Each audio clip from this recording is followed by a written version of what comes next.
Vinicius Jr. versus Jude Bellingham. Who deserves the Ballon d'Or? This is the biggest question in the internet right now. That is exactly what we're going to be covering in this video, from their stats all the way to who I think the journalists like more.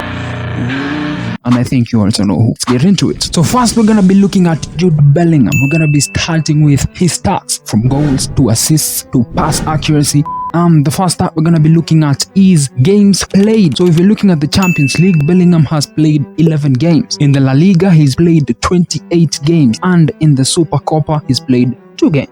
Next up, we're going to be looking at for Jude Bellingham is the goals. In the Champions League, he scored 4 goals. In the La Liga, he scored 19 goals. Damn! 19 goals for a central midfielder who is supposed to be a box-to-box midfielder. Crazy. And then in the Supercopa, he scored 0 goals. We can understand him, bro. He's a center mid to only 2 games played there, so you understand him, you know what I'm saying? And then for the Champions League, he had 5 assists. Now we're on to assists. In the La Liga, he had 6 assists. And then in the Supercopa, he had 1 assist. I think that's 35 goals and assists in 41 games. I think that's good for a central midfielder, bro. That's only 6 games. 6 games where he didn't score or have an assist. Like, there was no goal contribution from him in just 6 games. That is crazy. Obviously, for his pass accuracy was 84%, which is actually, bro, it's crazy. Toni Kroos averages 90 something, 90 plus, and he's an elite midfielder. So for Bellingham to have 84% is actually crazy. Now, the question is, when you look at Vinicius, is Bellingham gonna be able to beat Vinicius stats-wise? I don't know, Jeff. Because Vinicius has been crazy. Bellingham started great, then got an injury, but Vinicius started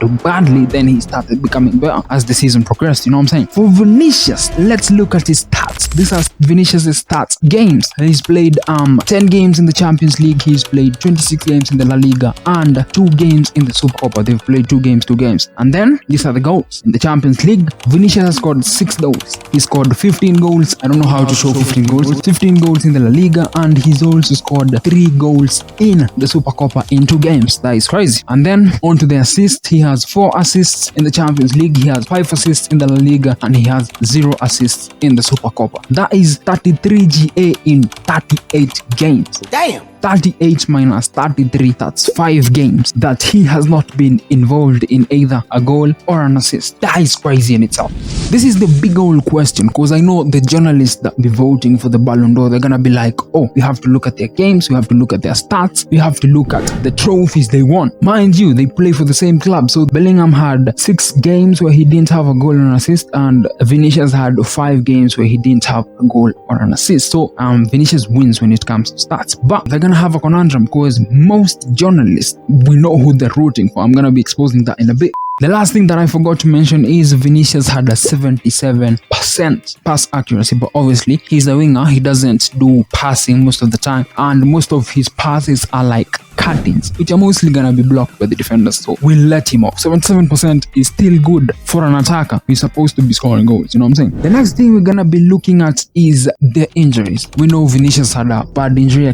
I'm gonna put it on the screen. Bellingham also had 2 injuries. He has an ongoing shoulder injury that he had to get surgery on, and then there's something to help with his shoulder, and he also got like an ankle injury towards the end of the season. Playing with 2 injuries and still having these stats and assisting in the Champions League final is crazy in itself. Don't forget that Vinicius had an injury at the beginning of the season, and then he came back, and bro, he's been phenomenal ever since. And I think this brings us to the Copa America and the Euros. They're starting in a week's time, and if you're watching this after the Copa America and the Euros, you know who've won the Copa America. They might not win either trophy, you know what I'm saying? England might get knocked out, Brazil might get knocked out.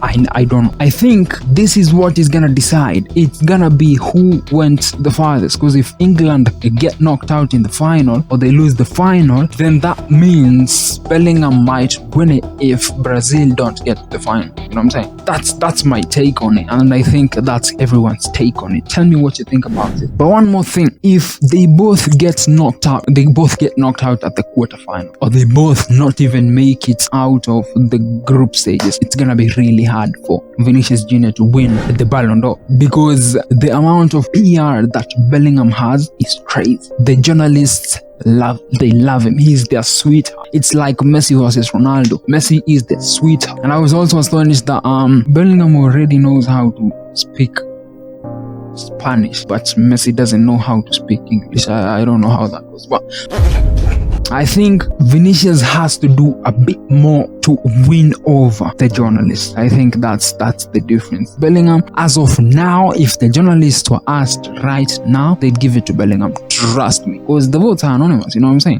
You never know what's gonna happen. Tell me what you think it's gonna happen. And if you're watching this after the Euros, please tell me if it came home.